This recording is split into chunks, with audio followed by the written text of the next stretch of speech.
Assalamualaikum warahmatullahi wabarakatuh. Perkenalkan, nama saya Muhammad Agus Munir. Di sini saya akan menjelaskan tentang budaya pesantren dan tradisi pengajian kitab.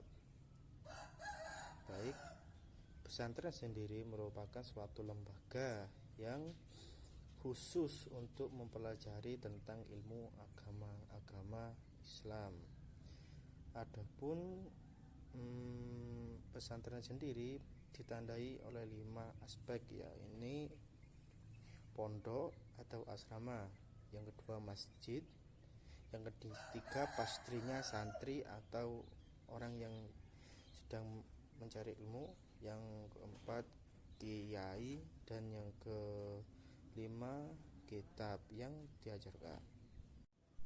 Eksistensi pesantren ini sering disebut dengan budaya pesantren atau dapat juga disebut dengan masyarakat pesantren yang memiliki budaya khas masyarakat tradisional di pedesaan.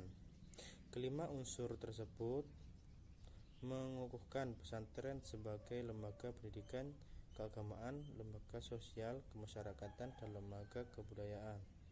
Pesantren sebagai lembaga pendidikan keagamaan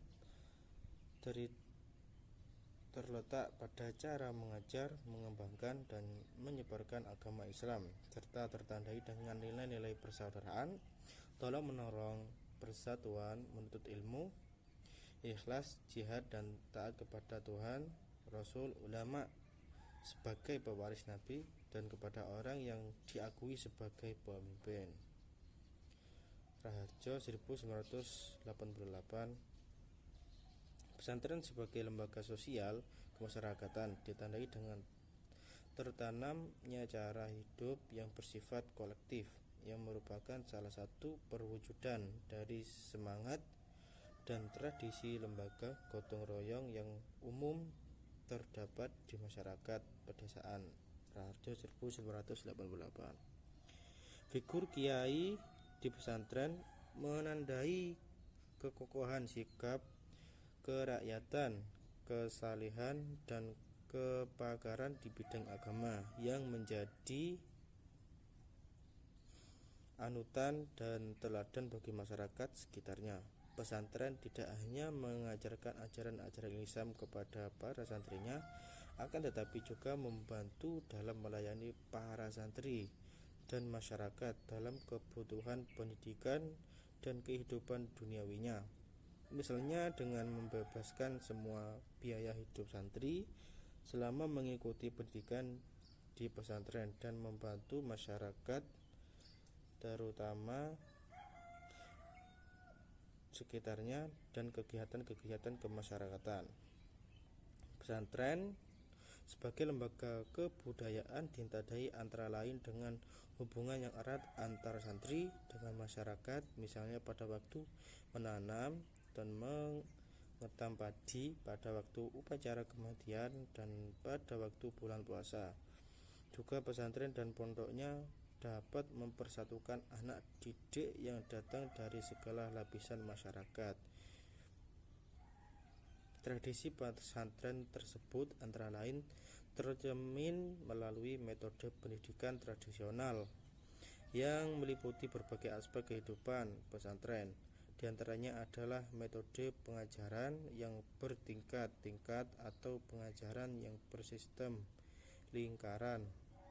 Metode pengajaran ini disebut sistem salaf, yaitu metode pengajaran secara tradisional dengan sistem sorogan, badongan, dan wetonan.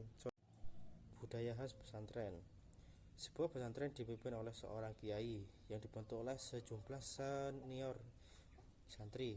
Santri diberi pelajaran yang diperlukan dalam bahasa Arab seperti fikih, tasrif, dan dogma. Pelajaran lain, jika santri menerima pengetahuan yang luas mengenai hal tersebut, mereka mulai memasuki pelajaran tasawuf. Seorang santri yang baru datang mendapat pelajaran dari santri yang lebih tua.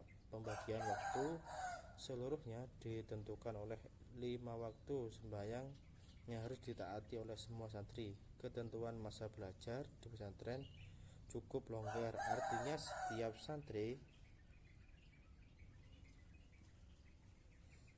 diperbolehkan berdiam di pesantren selama waktu yang tidak ditentukan untuk memperdalam agama Islam. Sistem pesantren tradisional hingga sekarang masih hidup, tetapi di samping itu, di dalam wilayah kelembagaan ini telah didirikan madrasah, tempat pelajaran diberikan dalam kelas.